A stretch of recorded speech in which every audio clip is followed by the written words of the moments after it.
wa ala alihi wa ashabihi wa man wala. Wa asyhadu an la ilaha illallah wahdahu la syarika lah wa asyhadu anna Muhammadan abduhu wa rasuluh sallallahu alaihi wa ala alihi wa sallam. Qala Allah subhanahu wa ta'ala, ya ayyuhalladzina amanu taqullaha haqqa tuqatih wa la tamutunna illa wa antum muslimun. Ya ayyuhan nasu taqu rabbakumul ladzi khalaqakum min nafsin wahidah wa khalaqa minha zawjaha wa batha minhuma rijalan katsiran wa nisaa'a wattaqullaha alladzi tasaaluna bihi wal arham innallaha kana 'alaikum raqiba. Ya ayyuhalladzina amanu taqullaha wa qulu qawlan sadida yuslih lakum a'malakum wa yaghfir lakum dhunubakum wa may yuti'illaha wa rasulahu faqad faza fawzan 'azima. Amma ba'd. Ikhwan fi din rahimani wa rahmakumullah. Alhamdulillah, kita memanjatkan puji dan syukur hadirat Allah Subhanahu wa taala atas kenikmatan yang sangat besar ini, yaitu kenikmatan kita bisa berkumpul kembali dalam rangka kita mengkaji di dalam pembahasan akidah. Yang alhamdulillah kita telah menyelesaikan 2 kitab, yaitu dulu kitab Salasatul Usul dan kita telah menyelesaikan dalam kitab Tauhid alladzi huwa haqqullah 'alal 'abid. Ya. Alhamdulillah, 2 kitab yang sangat penting sebagai pengetahuan kita terhadap akidah sudah kita selesaikan, dan insyaallah kita akan berpindah kepada kitab yang ketiga. Ya, karena kita sudah punya azam, punya keinginan kuat, kita insyaallah akan menyelesaikan ya silsilah rasail, silsilah risalah dari karya Syekh Al-Mujaddid Muhammad bin Abdul Wahhab. Ya, dan ini insyaallah kita akan masuk kitab yang ketiga. Ya, yang insyaallah ini juga sangat bermanfaat, ya, yaitu kita akan mengambil dalam tulisan beliau Al-Qawaidul Arba. Ya, 4 kaidah. Al-Qawaidul Arba yang menjelaskan tentang 4 kaidah di dalam masalah tauhid dan syirik. Ya, tentang masalah tauhid dan syirik. Jadi kitab yang akan kita baca ini adalah merupakan kaidah, ya. Kaidah sudah menjadi bahasa Indonesia untuk mengenal antara tauhid dan syirik. Ya, sehingga diharapkan dengan kita mengetahui isi dan kandungan kitab ini, kita bisa mempergunakannya untuk mengkiaskan, ya, apakah ini termasuk tauhid ataukah ini termasuk syirik. Dan penulis kitab di sini ketika mendatangkan 4 kaidah ini bukan dari pribadi beliau, melainkan beliau ambilkan dan beliau sarikan baik dari Al-Quran maupun dari sunnah Nabi Sallallahu Alaihi Wasallam. Gitu ya. Insyaallah kita akan ya menjelaskan secara ringkas karena ini cuma 4 kaidah. Ya, tapi ternyata luar biasa ya. Kita mempelajari kitab ini, kemudian kita fahami dengan baik. Ini bisa memberikan pengetahuan kepada kita tentang hakikat mentauhidkan Allah Subhanahu wa taala. Ya, tentang hakikat mentauhidkan Allah Subhanahu wa taala. Karena kita tahu bahwa akidah ataupun tauhid ini merupakan asas pokok diterimanya amalan seorang hamba. Ya, diterima amalan seorang hamba itu kenapa? Dibangun di atas tauhid. Ya, adapun amalan yang tidak dibangun di atas tauhid, maka amalan itu bagaimana? Tidak Allah terima. Ya, tidak Allah terima. Di hari kiamat kelak amalan itu dijadikan Allah Subhanahu wa taala sebagai apa? Seperti debu yang berterbangan. Ya, wa qadimna ila ma amilu min amalin faj'alnahu haba'an mansura. Dan kami akan tampakkan ya amalan-amalan yang mereka lakukan di dunia ini, dan kami jadikan amalan itu haba'an mansura, seperti debu yang berterbangan. Apa maksud haba'an mansura itu? Kata para ulama, itu kalau kita di pagi hari kita buka jendela, ada cahaya masuk, kita lihat ada debu di situ, itu haba'an mansura. Maka amalan seorang yang tidak dibangun di atas tauhid seperti itu, kita tidak bisa ngambil manfaat sama sekali. Yang ada hanyalah penyesalan, keinginan mendapatkan perbuatan kita. Tapi apa? Tidak bisa kita ambil manfaat sedikit pun. Ya maka ya dengan pertimbangan hal seperti itu, para ulama ya itu sangat perhatian tentang masalah tauhid ini. Ya, maka insyaallah kita pun akan mengikuti ya jalannya para ulama Rasul yang juga mereka berdakwah dalam rangka mentauhidkan Allah Subhanahu wa taala. Ya, Allah sebutkan dalam sebuah ayatnya, wa ma arsalnaka ya wa ma arsalna min qablika mir rasulin illa nuhi ilaihi annahu la ilaha illa ana fa'budun. Dan tidaklah, kata Allah, ya, kami mengutusmu, ya, dan tidaklah kami mengutus dari nabi-nabi sebelum engkau, melainkan kami wahyukan kepadanya tentang la ilaha illallah. Ya, tidak ada sembahan yang benar kecuali aku, maka sembahlah oleh kalian aku. Jadi belajar tauhid itu berarti apa? Kita sedang mempelajari ya dasar agamanya para nabi dan para rasul. Kita langsung masuk ke kitab ya, biar tidak terlalu panjang lebar. Penulis kitab menamakan tulisan ini dengan Al-Qawaidul Arba. Dengan Al-Qawaidul Arba. Apa qawaid itu? Qawaid adalah secara bahasa jamak dari kata qaidah. Ya, kaidah kalau bahasa kita. Ini sudah menjadi istilah negara kita, kaidah. Ya. Adapun secara istilah yang namanya qawaid atau qaidah adalah al-aslul ladzi tarji'u ilaihi masailu katsirah atau furu'un katsirah. Yaitu asal, pokok yang bercabang darinya masalah yang sangat banyak, atau ya cabang furu' yang sangat banyak. Ini. Jadi kalau kita memahami suatu kaidah, ini sangat penting. Ya, bahkan kata para ulama bahwa ilmu agama ini sangat luas. Ya. Para ulama mengatakan ma hawalal ilma ahadun jami'an walau marra alfasana. Innamal ilmu ka bahrin zahirin fattakhidh kulla syai'in ma ahsana. Ya. Tidak akan mungkin ada seorang dia bisa menguasai ilmu agama Islam ini secara menyeluruh walaupun dia mempelajarinya selama 1000 tahun. Ilmu agama ini ka bahrin zahirin, seperti lautan yang sangat luas, ya kan? Tapi kata ulama, fattakhidh kulla syai'in ma ahsana. Maka ambillah dalam setiap disiplin ilmu itu yang terbaiknya. Nah ini di antara kunci kita bisa menguasai satu cabang ilmu di sini nih. Ya. Yang terbaiknya, apa yang terbaiknya itu? Para ulama menyebutkan satu, ta'rifat. Kita ini mengetahui definisinya. Nah ini. Jadi kalau kita belajar, kadang-kadang sampai rumah ditanya, Pak, gimana taklimnya? Masya Allah, sampai bingung. Gitu ya. Ada yang komennya ustadznya lucu, ustadznya nyampaikan dalil banyak banget sampai bingung, gitu ya. Tapi kalau kita tahu ya cara kita menggali ilmu, ya, membuka ilmu, yang pertama apa? Kita itu pahami, kalau perlu kita hafal tentang definisinya. Definisi. Yang kedua tentang apa? Tentang kaidah-kaidahnya. Nih, jadi kalau kaidah apal itu. Contoh ya, kita taklim. Taklim apa, Pak? Taklimnya masalah tauhid. Nah, gitu kan? Mantap kan? Apa itu tauhid? Jelaskan secara definisi. Tauhid itu secara bahasa wahada yuwahidu tauhidan. Artinya apa? Menjadikan suatu satu. Secara istilah, tauhid itu adalah mengesahkan Allah Subhanahu wa taala dalam rububiyah, uluhiyah maupun asma dan sifat. Nah, itu kan. Jadi kita di rumah bisa ngisi pengajian di hadapan anak dan istri kita. Kalau yang pertama kita tahu definisi. Yang kedua kaidahnya. Ini. Ya, kita mengetahui kaidah kata para ulama itu sangat bermanfaat. Karena kaidah itu adalah merupakan asalnya, pokoknya. Cabang-cabang itu ikut ke situ. Maka kata para ulama, satu kaidah yang kita pahami, ini kita bisa menyelesaikan beribu-ribu masalah. Ya, makanya ini kalau penuntut ilmu agama ini mereka harus tahu kaidahnya dalam segala disiplin ilmu.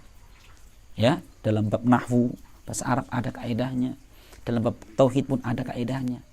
Nah, satu ya, kaidah yang kita pahami ini bisa kita menjawab, ya, menyelesaikan ribuan masalah, kata para ulama.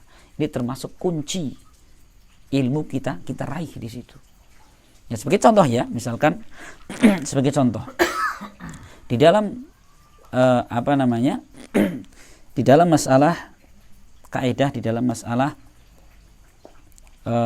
najis atau sebentar contoh ya, kaidah dalam masalah niat ya. Rasulullah mengatakan innamal a'malu binniyat, amal itu tergantung dengan niatnya. Ini kaidah.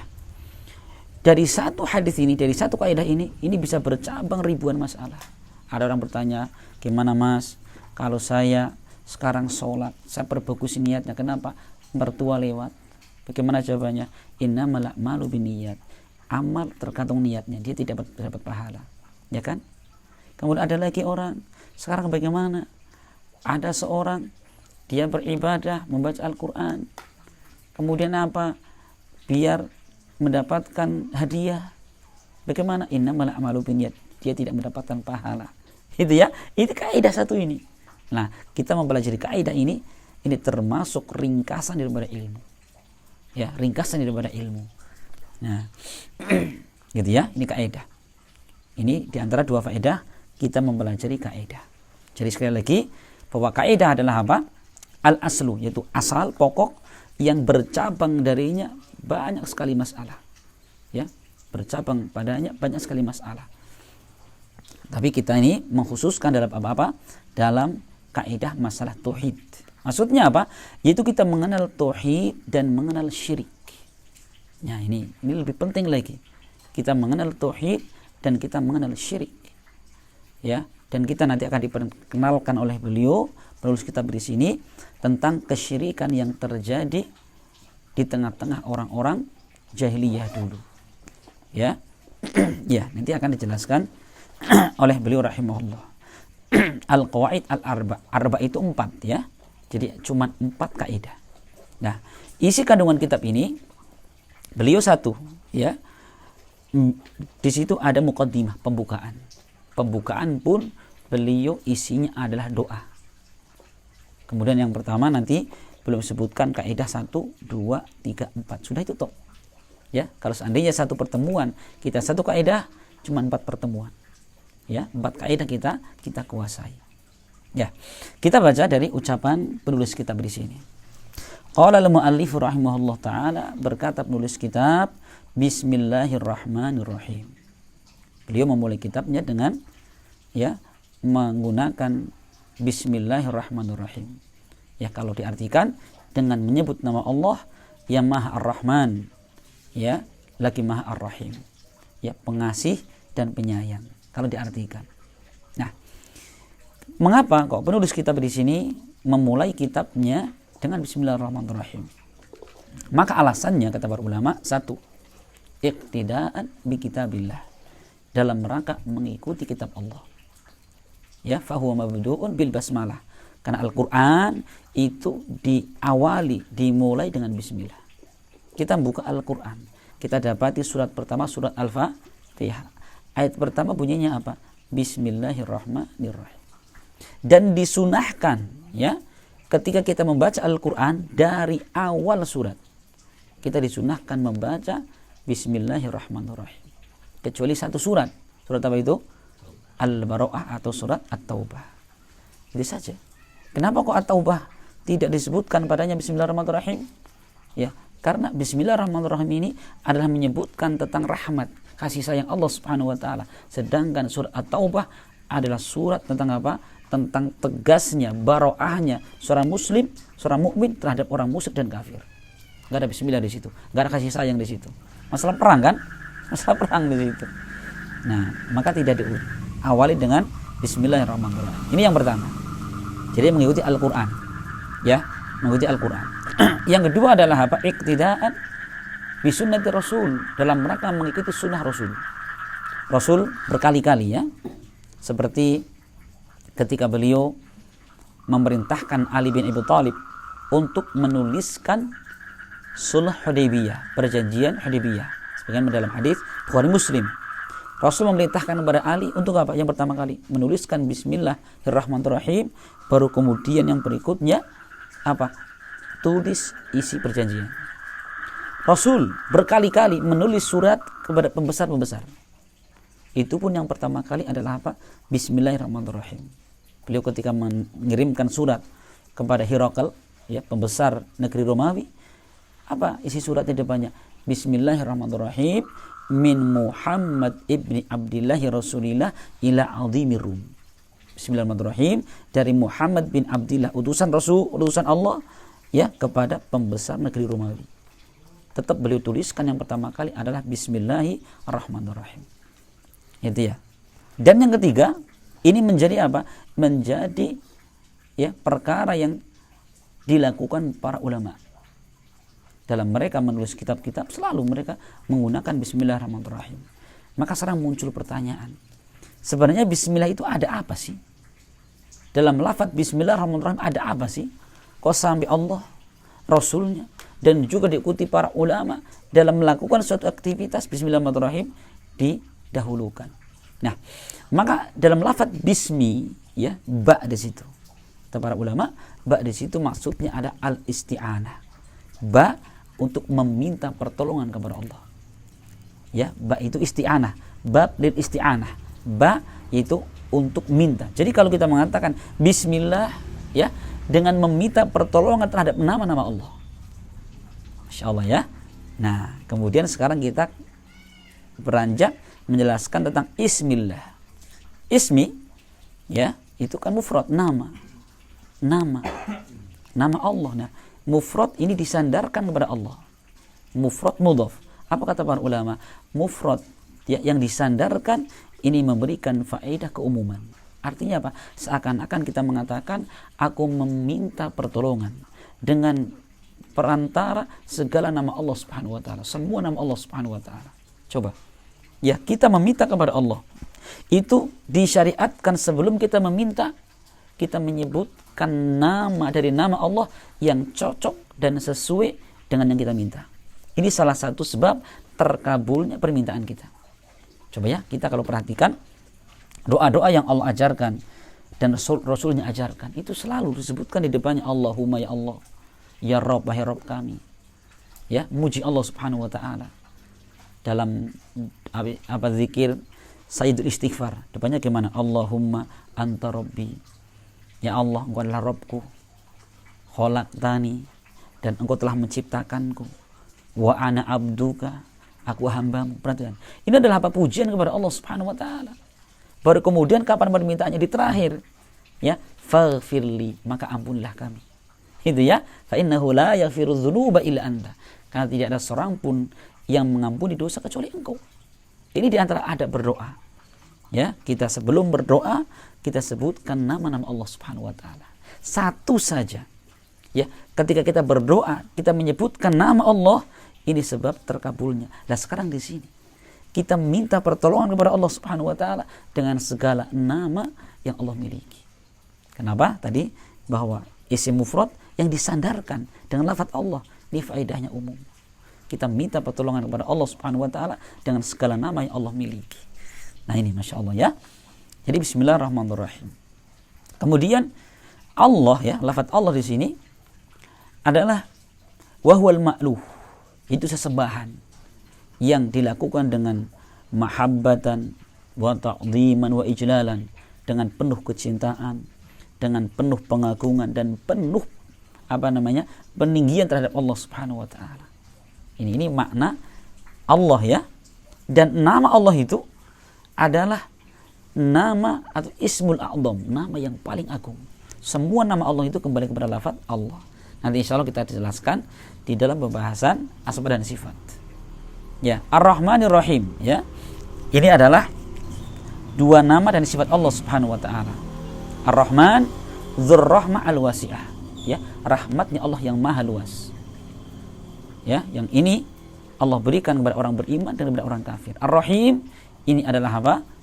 Allah khususkan kepada orang-orang beriman.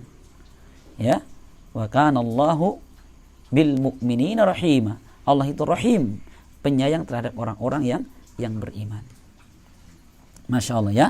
Ini pemulaian dengan bismillah. Dan Bapak sekalian, bahwa memulai aktivitas dengan bismillah itu sangat dianjurkan. Coba ya kalau kita perhatikan, banyak sekali aktivitas yang kita lakukan dimulai dengan bismillah. Nah, kata para ulama ya, tentang disyariatkan kita mengucapkan bismillah dalam setiap keadaan itu. Kita mau berangkat keluar rumah, apa zikirnya? Bismillahi tawakkaltu 'alallah. Dengan minta pertolongan atas nama Allah Subhanahu wa taala, aku bertawakal kepadanya. Ya, bahkan apa? Ketika suami hendak mendatangi istrinya, apa doanya? Bismillah. Allahumma jani minasyaitan, dan seterusnya.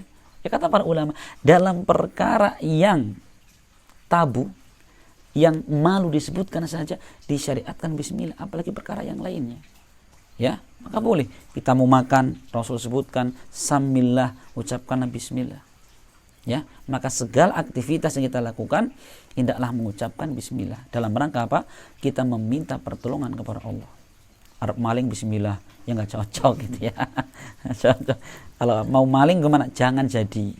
Gitu. Bismillahnya meninggalkan tempat permalingan tadi kan gitu ya. Sudah, masya Allah. Ini tentang penjelasan singkat masalah Bismillahirrahmanirrahim. Kemudian beliau melanjutkan. Beliau mengatakan as'alullahal karim rabbal arsyil azim ayyatawallaka fid dunya wal akhirah wa ayyaj'alaka mubarakan aynama kunta wa ayyaj'alaka mimman idza u'tiya syakara wa idza ibtuliya sabara wa idza adnaba astaghfara fa inna haula'i tsalatsa unwanus sa'adati. Beliau mengatakan as'alullahal karim, aku meminta kepada Allah yang maha karim, ya, yang maha baik, yang maha mulia, Rabbal arsyil azim, Rabbnya arsy yang agung. Sudah kita jelaskan ya bagaimana agung dan besarnya arsy pada pembahasan bab terakhir dalam kitab tauhid. Ya, luar biasa itu kalau kita ingat lagi itu. Ya, beliau mengatakan aku minta kepada Allah yang maha karim. Perhatikan ya, minta kepada Allah dengan sebutkan namanya, dengan sebutkan sifatnya. Rabbal arsyil azim, Rabbnya arsy yang agung. Apa yang kita minta? Ayyatawallaka fid dunya wal akhirah. Ya, agar Allah Subhanahu wa taala ya ini memberikan perlindungan kepadamu di dunia dan di akhirat. Wa ayyaj'alaka mubarakan aina ma kunta, dan agar Allah menjadikanmu berberkah ya dimanapun engkau berada. Wa ayyaj'alaka mimman idza u'tiya syakara, dan agar Allah menjadikanmu termasuk orang yang ketika diberi bersyukur. Wa idza tuliya sabara, dan jika diuji dia bersabar. Wa idza adnaba astaghfara, dan jika dia berbuat dosa beristighfar. Fa inna haula'i tsalath, karena ketiga perkara ini merupakan lambang kebahagiaan seorang hamba. Masya Allah, ini beliau memulai kitab ini ya, kutip kecil ini dengan apa? Berdoa kepada Allah. Berarti apa maknanya di sini? Ya, ini menunjukkan ya semangatnya penulis kitab apa? Memberikan kebaikan untuk umat. Ya, perhatikan. Semangatnya penulis kitab ya memberikan kebaikan untuk umat. Dan ini juga menunjukkan tentang apa? Tentang jujur dan ikhlasnya beliau di dalam menulis kitab ini. Insyaallah ya, kita kalau memang jujur di dalam berdakwah, di dalam mendidik, kita ini banyak mendoakan mereka. Ini sering ya, kita ini sebagai orang tua didik anak-anak kita, ada sering kita ini melupakan perkara yang sangat penting, yaitu apa? Mendoakan mereka. Ya, tatkala ya kita sedang ibadah, tatkala mereka tidak ada. Selama ini kita apa? Seringnya apa? Mendidik anak hanya bermodalkan apa? Semangat. Pokoknya sholat ini, tapi tidak pernah kemudian kita minta kepada Allah Subhanahu wa taala agar apa? Agar putra-putri kita ini Allah arahkan mereka. Ya. Kenapa Bapak sekalian? Karena hati hamba itu pada genggaman Allah Subhanahu wa taala. Rasul pernah mengatakan, "Inna qulubal ibad baina usbu'aini min asabi'ir rahman yuqallibu kaifa yasha." Sesungguhnya hati hamba itu berada pada dua jari dari jemari Allah Subhanahu wa taala, yuqallibu kaifa yasha, yang Allah akan bolak-balikan sesuai dengan kehendaknya. Ini. Jadi kita mau usaha seperti apapun, kalau Allah tidak berkehendak tidak akan terjadi. Nah, maka jangan kita tinggalkan. Kita didik anak sendiri, didik istri sendiri, apalagi didik anak orang lain, kita doakan mereka. Pernah nggak ketika sholat, ketika sujud, ya Allah, semoga anak didik kami Engkau mudahkan mereka di dalam mengamalkan ilmu, dimudahkan mereka dalam menghafal. Ini kalau kita betul-betul pendidik karena Allah akan kita lakukan. Tapi kalau tidak, ya yang penting dapat bulanan. Itu ya, jauh sekali hasilnya. Dan ini para ulama, perhatikan ya. Para ulama ketika mendidik umat ini dengan penuh kejujuran dan ikhlasan. Pantasan ya, kemudian murid-murid mereka bertebaran di mana-mana, menyebarkan ilmunya, pahala jariah untuk gurunya. Nah, ini karena apa? Buah daripada apa? Buah daripada keikhlasan mereka. Dan ini saya ingatkan di sini ya, kita sebagai seorang pendidik, sebagai seorang suami dan bapak dan anak-anak kita, adalah kita banyak mendoakan mereka. Ya, agar Allah Subhanahu wa taala ya berikan kepada mereka hidayah dan taufik untuk senantiasa berada di atas jalan Allah Subhanahu wa taala. Nah, yang kedua, penulis kitab di sini meminta kepada Allah dengan nama-nama yang baik. Ya, As'allahal Karim, Rabbal Arsyil Azim. Ya. Kemudian yang beliau doakan di sini adalah 3 perkara. Ya, beliau mendoakan kita semua sebagai penuntut ilmu yang baca kitab ini dengan 3 perkara. Apa yang pertama? Ayyatawallaka fid dunya wal akhirah. Ya, agar Allah ini melindungimu di dunia dan di akhirat. Sudah. Seorang ya yang dia sudah mendapatkan perlindungan dari Allah Subhanahu wa taala, maka tidak ada kejelekan pun yang akan menimpa dirinya, baik dalam urusan agamanya ataupun dunianya. Ini penting sekali. Ya, Masya Allah, ini bagaimana kandungan doa beliau agar Allah melindungi kita. Seorang yang sudah mendapatkan perlindungan dari Allah, sekali lagi, maka tidak ada satupun kejelekan, bahaya yang menimpa dia, baik bahaya dalam agama ataupun dalam dunianya. Ya, sebagaimana Allah sebutkan dalam Al-Quran, Allahu waliyul ladzina amanu yukhrijuhum minadh dhulumati ila nur walladzina kafaru awliya'uhum at-taghut. Allah adalah wali, pelindung bagi orang-orang yang beriman, yang Allah akan mengeluarkan mereka dari kegelapan, ya, dari kegelapan menuju cahaya, gelapnya syirik menuju cahaya tauhid, dari gelapnya maksiat kepada Allah Subhanahu wa taala menuju kepada cahaya ketaatan kepadanya. Ya, Allah akan mengeluarkan dari gelapnya bid'ah menuju kepada terangnya sunnah dan seterusnya. Ya. Sedangkan orang-orang kafir, wali-wali mereka, pelindung mereka adalah syaitan, adalah tauhid. Ya, adalah tauhid yang apa?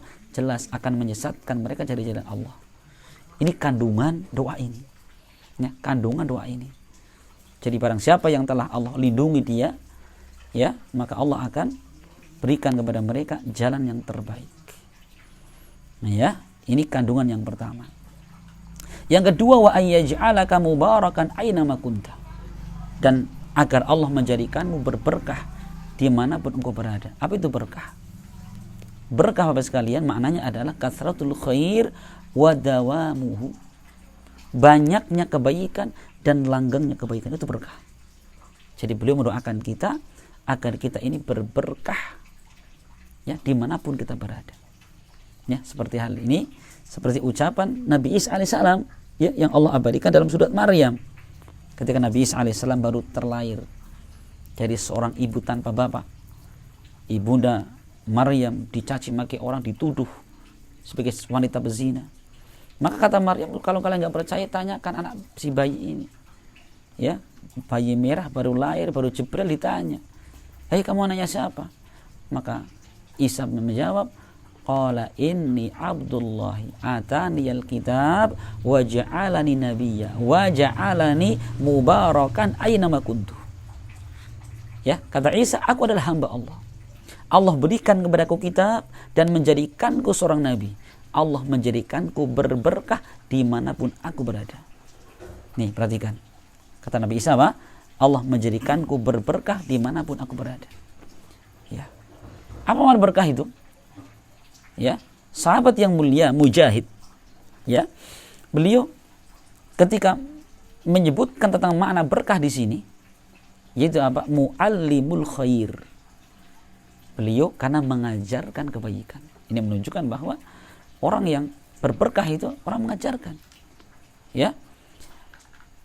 Ulama yang lain mengatakan nafa'an, yaitu orang yang bermanfaat. Jadi jelas bahwa ilmu agama itu adalah berkah. Ya, orang yang membawa ilmu agama dia berberkah. Kemana dia tinggal, dia akan mengajarkan kebaikan. Yang kita tahu bahwa kebaikan yang paling tinggi adalah kebaikan agama dan akhirat. Jelas ini nomor satu tuh para ulama. Nomor satu ada orang-orang yang punya ilmu agama. Ulama yang lain mengatakan makna berkah adalah apa? Yaitu nafa'an, orang yang bisa mendatangkan manfaat. Baik manfaat untuk duniawinya, ya. Mungkin dia punya pikiran, dimanapun dia berada akan membantu orang untuk memikirkan usahanya. Misalkan dia punya tenaga, punya pikiran, punya harta, disebarkan. Ya, ini berberkah ini. Masya Allah, ini doa dari beliau. Ya, ini doa dari beliau agar kita semua termasuk orang-orang yang berberkah. Ya, dan ini merupakan apa? Ini merupakan cita-cita tertinggi. Ya, jadi doa ini adalah apa? Doa yang mengandung cita-cita tertinggi. Karena apa? Doa ini ya akan engkau berberkah di manapun engkau berada. Allah menjadikan berberkah pada umurmu. Nah, jadi satu yang dikatakan berkah itu ya misalkan harta. Ya, walaupun sedikit tapi apa? Itu bisa mendatangkan kebaikan. Kan ya, ini keberkahan itu beda dengan banyaknya jumlah ini. Orang dikatakan hartanya berkah itu mungkin dia gajinya pas-pasan, cuman apa? Anak istrinya bisa dipenuhi.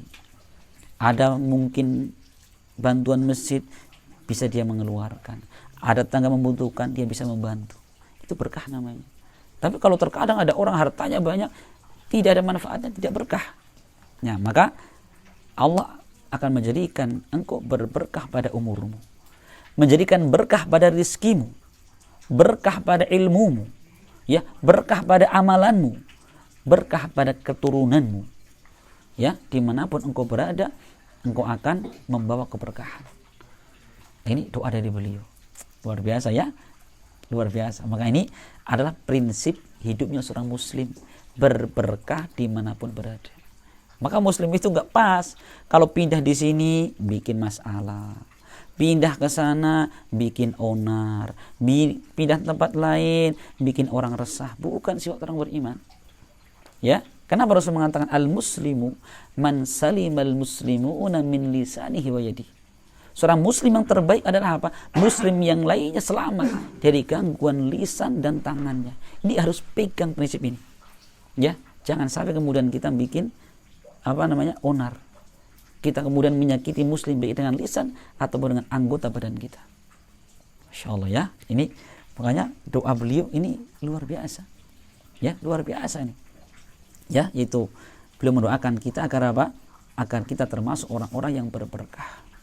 Ya, dalam setiap keadaan. Kemudian yang ketiga, wa ayyaj'alaka mimman idza u'tiya syakar. Dan semoga Allah menjadikanmu termasuk orang-orang yang jika diberi dia bersyukur. Jika diuji dia bersabar. Dan jika dia berbuat dosa maka dia istighfar.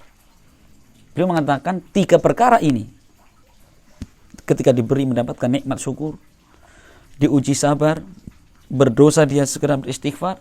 3 perkara ini kata beliau itu adalah lambangnya kebahagiaan. Ini lambang ini ya.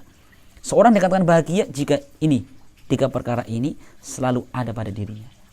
Apa yang pertama itu? Jika diberi dia bersyukur. Ya, jika diberi dia bersyukur. Ya, jadi seberapapun Allah berikan kepada kita, kita bersyukur. Ya, kebanyakan manusia ya, mereka akan apa? Bersyukur ketika mendapatkan yang banyak. Ya, bersyukur kita mendapatkan yang banyak. Zikir tidak syukur. Maka Allah mengatakan dalam ayatnya wa qalilum min ibadiyasy syakur. Perhatikan ini. Dan sangat sedikit dari hamba-hambaku yang syakur. Apa syakur? Enggak syakir ya. Kalau syakir enak. Syakir itu orang bersyukur walaupun cuma sekali. Tapi kalau syakur dalam bahasa Arab namanya sihah mubalaghah, yang banyak dan selalu bersyukur. Itu sedikit sekali. Ya, kita kalau dapat untung, Masya Allah, sekarung, syukurnya luar biasa, syukuran. Tapi kalau dapatnya cuma segelas, kok segelas tok, pakai tok lagi itu. Ya, itu bukan sifatnya orang-orang beriman seperti itu. Nah, ini perhatikan ya. Jadi orang beriman itu selalu baik setiap keadaannya. Ya, ketika mendapatkan rizki dia bersyukur. Masya Allah. Syukurnya kita Bapak sekalian, ini merupakan sebab Allah akan melanggengkan nikmat, bahkan Allah akan tambahkan. Ini ya, Masya Allah. Allah berfirman ayatnya, wa idh ta'adzana rabbukum la in syakartum la azidannakum wa la in kafartum inna adzabi lasyadid. Dan tatkala Rabbmu menyeru, jika kalian bersyukur, sungguh kata Allah, perhatikan la taukid. Ya, lam kata para ulama di sini waqi'ah batal qasam. Ini terletak setelah sumpah. Ya. Jika kalian bersyukur, la azidannakum. Ini perhatikan ya. Allah menekankan di sini. Ada berapa penekanan? 3 penekanan. 1. Allah di situ bersumpah dengan kata wallahi, cuma di mahdhuf, disembunyikan. Yang kedua, lam taukid. Ini terletak setelah sumpah. Yang ketiga, la azidanna, nun taukid lagi. Masya Allah ya. Allah bersumpah di sini dengan 3 penguat di sini. Jika kalian bersyukur sungguh dan pasti saya akan tambahkan nikmat kalian. Ya, jadi kalau kita ingin nikmat yang ada itu Allah tambahkan syukur. Dalam segala perkara, mungkin dalam kita mendidik anak. Ya, kadang-kadang kita pingin anak kita 10 tahun hafal Al-Qur'an. Ya, ini 10 tahun baru surat Al-Falaq An-Nas. Oh, marah-marah kita. Coba kita syukuri saja 2 surat yang kita syukuri, bagaimana Allah akan tambahkan. Kita pingin ini yo, anak kita pokoknya nurut sama kita. Kita ngomong langsung kerjakan. Kadang-kadang anak kita belum. Kita syukuri ya, alhamdulillah anak kita dalam 5 kali kita nyuruh, hari ini sudah 1 kali melaksanakan. 4 masih apa? No. Gitu ya, kita sudah alhamdulillah. Hari ini anak saya sudah 1 kali menjalankan perintah saya. Syukuri. Mungkin besok hari Allah tambahkan, kita perintahkan 10 kali, Masya Allah 3 kali 3 perintah kita dia lakukan. Ya kan? Masya Allah, Allah tambahkan. Tapi kalau 1 itu dasar bocah ini, gitu ya. Termasuk kita mendidik anak kita, istri kita, didikan kita. Ini coba kita bersyukur atas kenikmatan itu. Allah akan tambahkan. Ya, Allah akan tambahkan. Dalam kita usaha misalkan ya, sudah bikin ini, jualan ini, hasilnya sekian, kita syukuri. Jangan kemudian jualan gini terus, nggak kaya-kaya, kapan kayanya? Sampai mati nggak kaya-kaya. Itu ya, itu bikin nggak Allah tambahkan nikmat kita. Nah ini Masya Allah ya. Jadi syukur itu merupakan apa? Merupakan nikmat yang sangat besar. Sampai kata para ulama, barang siapa mendapatkan nikmat dan dia berhasil bersyukur, bagaimana? Hendaklah kita bersyukur yang berikutnya. Syukur atas nikmat dan syukur atas dia bisa bersyukur. Iya, karena syukurnya kita tuh nikmat. Coba berapa banyak orang itu ya, mereka nggak bisa bersyukur kepada Allah. Itu sangat merugi mereka itu. Nah, ini yang pertama. Yang kedua kata beliau, wa idza tuliya sabar. Jika dia diuji, maka dia akan bersabar. Coba perhatikan. Ini kehidupan orang beriman. Selalu baik. Mendapatkan nikmat, bersyukur, itu kebaikan. Mendapatkan musibah, bersabar, itu pun kebaikan. Ya. Pintu kebaikan bagi orang beriman itu ketika mendapatkan nikmat, ketika mendapatkan musibah. Ya, sebagian kita itu memandang pintu kebaikan itu, kebahagiaan itu, kenikmatan itu ketika kita mendapatkan hasil yang lebih yang kita inginkan. Itu toh. Kita nggak pernah berpikir bahwa ternyata ada pintu ibadah ketika kita mendapatkan musibah. Dengan apa? Dengan bersabar. Ya, itu jarang ini. Ini pintu kebaikan luar biasa ini.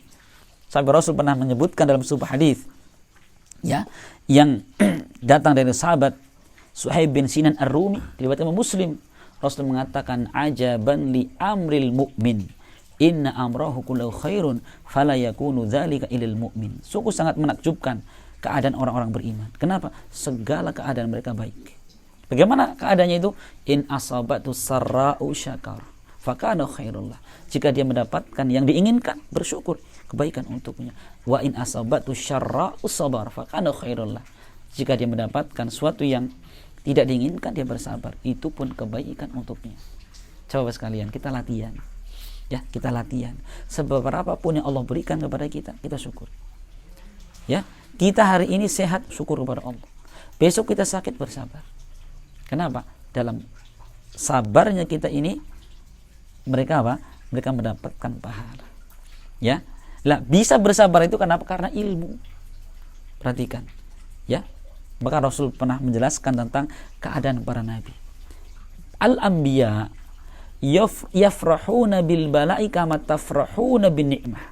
Rasul mengatakan, para nabi mereka bergembira ketika mendapatkan musibah seperti kalian bergembira mendapatkan nikmat. Coba dari mana ini? Ya, mendapatkan musibah, alhamdulillah. Ya, nanam padi dimakan keong, alhamdulillah. Ya, bojone mati, alhamdulillah. Ngolek maning. Cari lagi. Gitu ya. Jadi dia itu karena menikmati itu ya, musibah itu dia nikmati. Karena Masya Allah ya, orang kalau tahu rahasia di balik suatu musibah itu kepastian. Ya. Ya. Jadi perlu ya saya ingatkan sedikit di sini, musibah yang Allah berikan kepada kita itu banyak sekali manfaatnya. Apa di antaranya? Satu. Ya, Allah Subhanahu wa taala ini membuktikan cinta kepada seorang hamba. Rasul pernah mengatakan, "Innallaha idza ahabba qauman ibtalahum, faman radiya falahu ridha, wa man sakhita falahu sukhut." Ya, sesungguhnya Allah jika mencintai suatu kaum, Allah akan uji orang tersebut. Jika dia ridha, maka dia mendapatkan ridha Allah, dan jika dia murka, mendapatkan murkanya Allah. Coba. Jadi kalau kita mendapatkan musibah, gimana ucapannya? Rasul mengucapkan alhamdulillah. Coba. Rasul kalau mendapatkan nikmat, ucapan beliau alhamdulillahi alladzi bi ni'matihi tatimmus shalihat. Sekali puji bagi Allah yang dengan nikmatnya lah sempurnalah kebaikan ini. Ketika mendapatkan sebaliknya musibah yang tidak diinginkan, ucapan Rasulullah alhamdulillah ala kulli hal. Segala puji bagi Allah dalam setiap keadaan. Kenapa? Rasul tahu di balik musibah itu ada apa. Nah, coba Bapak sekalian ya. Sekarang kita pun demikian. Hari ini sakit, alhamdulillah. Anak kita sakit, bawa ke dokter, alhamdulillah. Istri kita sakit, alhamdulillah. Kira-kira siap? Stres kita. Bukan, itu ucapan Nabi itu. Saking kita itu bersyukur kepada Allah, bersyukur atas musibah yang menimpa kita. Nah, itu kenapa? Di balik musibah itu banyak sekali. Itu yang pertama. Yang kedua, bahwa ujian yang menimpa seorang hamba itu tergantung dengan kadar keimanan.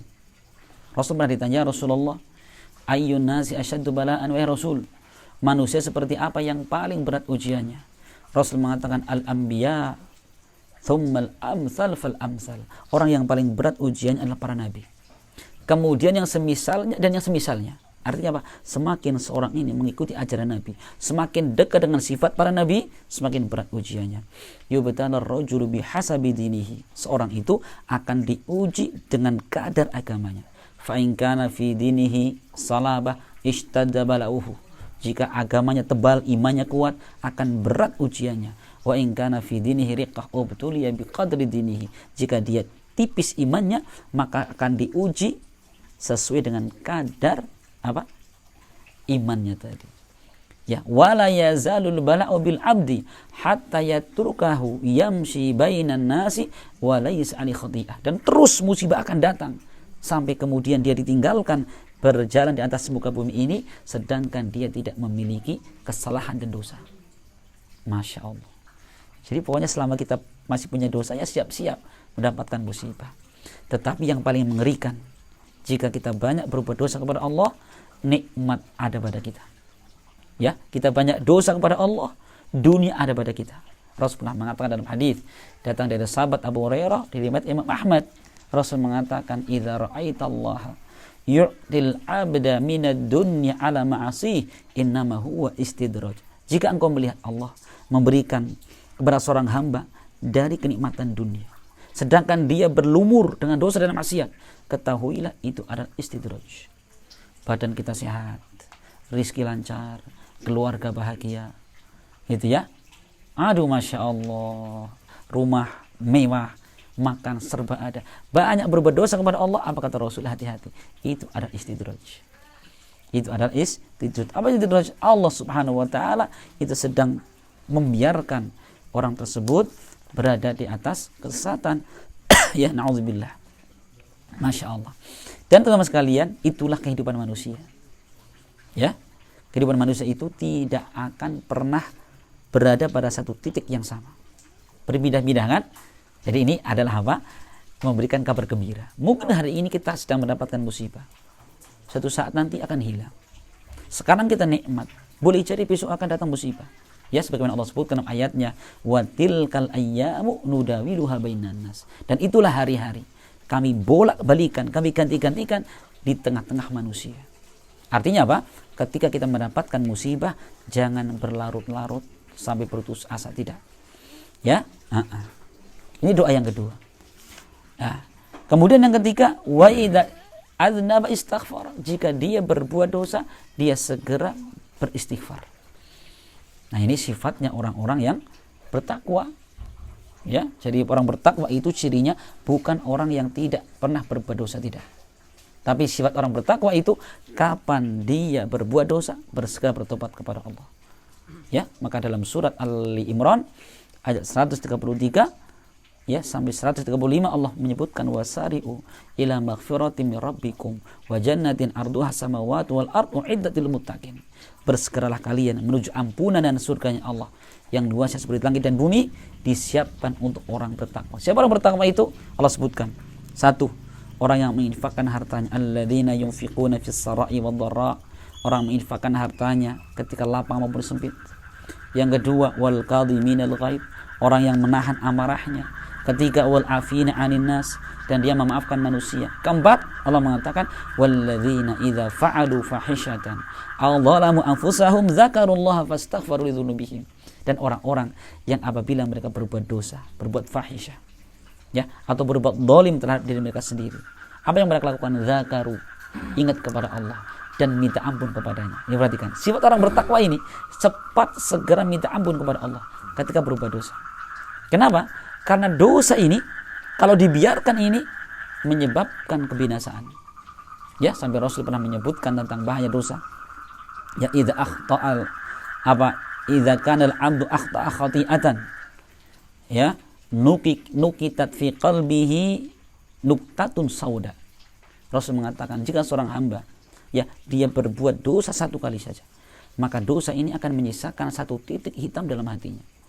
Ya, wa idza huwa naza'a wa taba wastaghfara sukila qalbuhu. Tapi kalau dia bertobat, meninggalkan istighfar darinya, maka akan suci kembali, bersih kembali hatinya.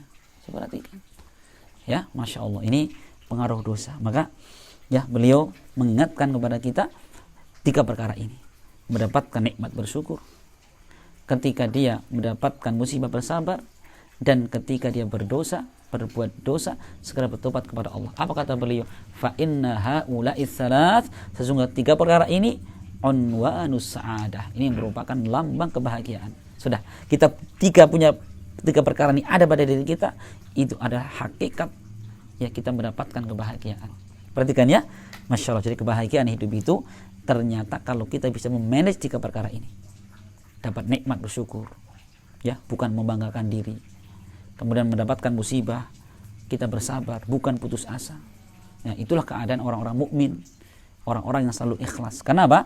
Orang beriman itu ketika dia dipuji tidak bangga diri, ketika dicaci tidak sakit hati.